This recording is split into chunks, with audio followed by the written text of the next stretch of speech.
the show. So, can you tell us a little bit about yourself? Absolutely.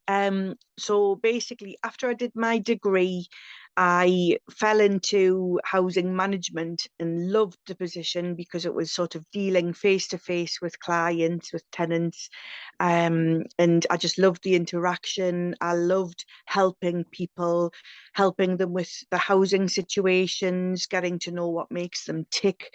So I progressed up the ladder, and went into mid-management. I went into a position which again dealt with tenants, but it was more on the refurbishment side, but it was still classed as tenant liaison. So it's all my corporate life, if you like. It's been dealing with people and helping people and housing related. Which was how I sort of, when we started our journey, I sort of had the background to enable me to sort of deal with the situations that we were confronted with. I mean, when I met my husband, Peter, he again was in the development industry, worked for house builders, and he was sort of quite experienced in that side of things. And then when the credit crunch hit in 2008, he was made redundant. So he started up a consultancy business, but again, the contracts that he had came to a close, and it got to the point where he was just fed up of other people deciding when he was going to work and when he wasn't.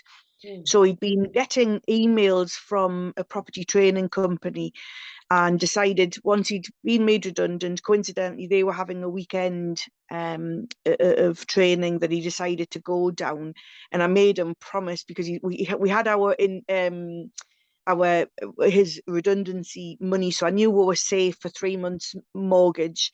And I said, please don't sign up to any of the courses, because I knew they were horrendously expensive.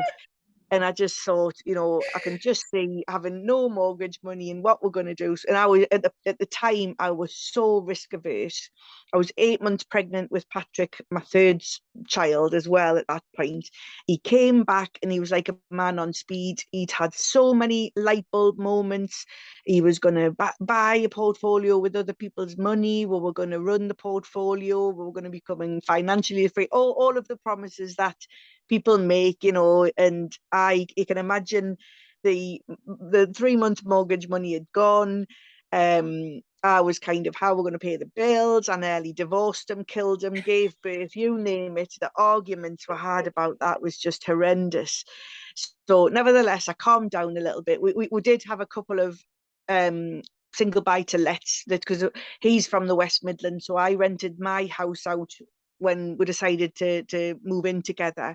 I got a job down there in Walsall in the West Midlands, and then didn't like it, so rented his house out, kept my house, and bought a third house. So we're kind of, I wish I'd known then what I know now, because sort of, it was Pete's idea, to be fair, and he was like, well, we'll remortgage both our houses and we'll buy a third.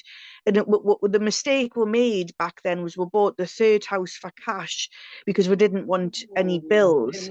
But of course, if I'd done it the way that I know now, we should have bought four and leveraged the monies and had the mortgage. But nevertheless, you don't know what you don't know. So but we were sort of accidental landlords, if you like, before we started increasing our portfolio.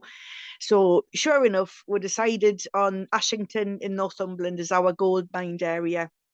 And because Peter had worked for the council up there and I'd been a housing officer up there, we knew the area pretty well, but we did a lot of research in that particular area. Very high yields, very much, there's very few owner occupiers. A lot of the properties are investment properties for tenants. Not it has got a bit of a reputation, certain parts of Ashington. So I was like, oh no, why are we investing there? But nevertheless, we went with it. And it was a case of, at the time, I'd had my work was just in administration, because I'd had a couple of my babies at that point, which is another story. And I wanted to have my hours to fit in around their schooling. So it was kind of, do I stay in my comfortable slippers, or do I start managing the portfolio myself. Originally, I was like, I don't want to be involved in it. I want to enjoy Patrick. You know, I knew he was going to be the last child. But then I hate, it's always been inbuilt in me. I just don't like empty houses. And you know, our portfolio was stood there. Of course, we're paying council tax, house insurance. We'd had to refurb a few of them. Because I mean, we ended up buying 13 houses in 12 months. We made a joint venture with Pete's family, remortgaged the property, and they sort of allowed us to do that to get our lump of money to start us off, sort of thing. So it was kind of like, right, I'm just going to try and put an advert out on Facebook. You know, got a great deal of interest. Because of my experience, I knew that you had to check people out and make sure they were good payers, etc., etc. Mm. And I realised that very early on that I enjoyed the sort of getting to know the tenants and what made them tick more, I think, than a sort of a larger estate agent would. So it became very much my sort of unique selling point, that we're more than just an agent. You know, we're there at the beginning. We get to know the tenants.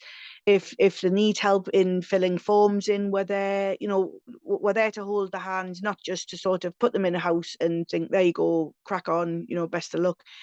And I've found that the relationship that you have with the tenants is paramount, because if they trust you, yeah, they're more likely to pay the rent. That's So true. because Pete was on his 12-month training course, which was all property related as well, we had landlords coming to us and, you know, saying, oh, what you doing? And so we would have little open events, and they would come up from London or wherever they lived, and we would show them around our portfolio, what we'd achieved, the rents we got for them. You know, they could see the relationships that I had with the tenants, and that it does work, you know. And so we kind of grew organically. And then it's only been recently I've sort of started becoming a little bit more active on social media, and people keep saying, you know, you need to shout about more what you do, or we don't know about aqua things. And, you know, because I'm not that sort of person, you know, I do.